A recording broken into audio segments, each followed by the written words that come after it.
From the floor of the CME Group, this is Danny Riley on today's pre-close update. And the name of this video, the DAX, the S&P, and say sold to the European Central Bank QE Bazooka. The high of the day in the S&P came at 1995 even early. The low came at 1958 even at 1:15 Central Time. And last, we're 1962 even. We're down 27.25 handles. Total volume, remember, today is the roll. The March contracts flips to the June, and total volume, we have 810,000 June S&Ps, and we have 2.2 million March S&Ps traded. If you take out the spreads and you take out Globex, there's not all that much volume. Now look, the Pitbulls Thursday, Friday low, the week before the expiration is coming into play as we speak. And again, he reminded everybody that he thought that, I want to remind everybody what I said earlier in the week, is that he thought that the futures could be up and down, up a day, down a day, and so far he's been right. In addition to that, he said to say sold to the ECB and Mario Draghi, and that's exactly what's happened here today. Futures sold off. We had several big sell programs on the way down. You can see the futures weren't holding. When we got down to the lows of the day, Pitbull's son Parker, who's been very negative, came out, said, look, there's a minus 1,100 tick here, and the futures took off, and that was when I knew that the lows were in. Now, as we speak, the futures are popping back up. They're 1962 a minute ago, and now they're trading up to 1970-ish as we're speaking. Look, the markets were overdue for some kind of pullback, and I know that there's a lot of reason for the futures to go further. But I also think that after a 200-handle rally in such a short time, that it's natural to get a pullback. You know, in the longer-term picture, and the futures are still making highs as we're pushing up as we're talking. I think that the futures can come down, but I think that right now the main focus should be on the options expiration and the Pitbulls Thursday, Friday low the week before.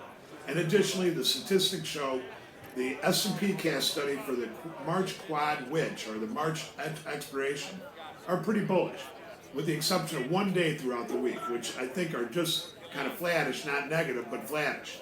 So, and then the day after, as I talked about, the Monday after the March quad witch is negative, and that's when I think that you can start to really see some downside in the stock market.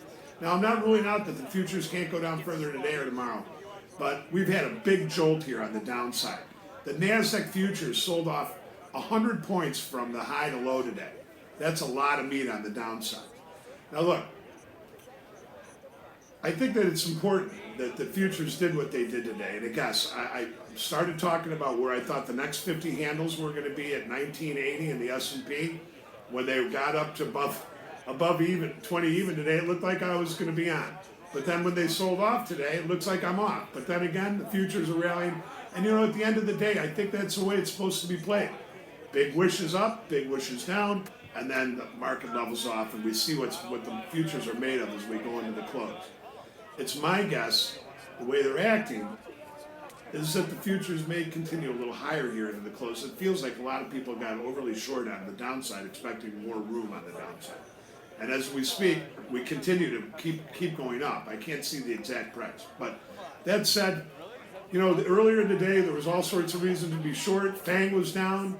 Facebook was down $1.25. Amazon was down $9.70 or 1.73%.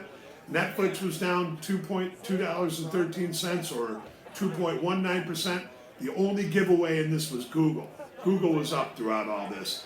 Up about $3 right now, but it was up 2.77 when I checked it, or up 0.8%.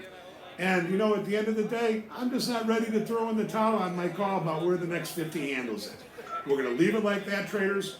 Again, the volume has been pretty much taken up by Globex overnight volumes, the rollover or the switch, the spread in the S&P. I also want to remind everybody something very, very odd's going on in the big S&P. The open interest is down to 140,000. That's down from 610,000 many years ago, many moons ago. But we'll leave it like that. I am going to be back on. And listen, at the end of the day, someone on the channel came in and said something about hanging it up, that I should just follow my destiny and trade, and I appreciate that. But one of the things that I've adapted myself, or I try to do, is I just try to give you my point of view. I don't ever question what other people do.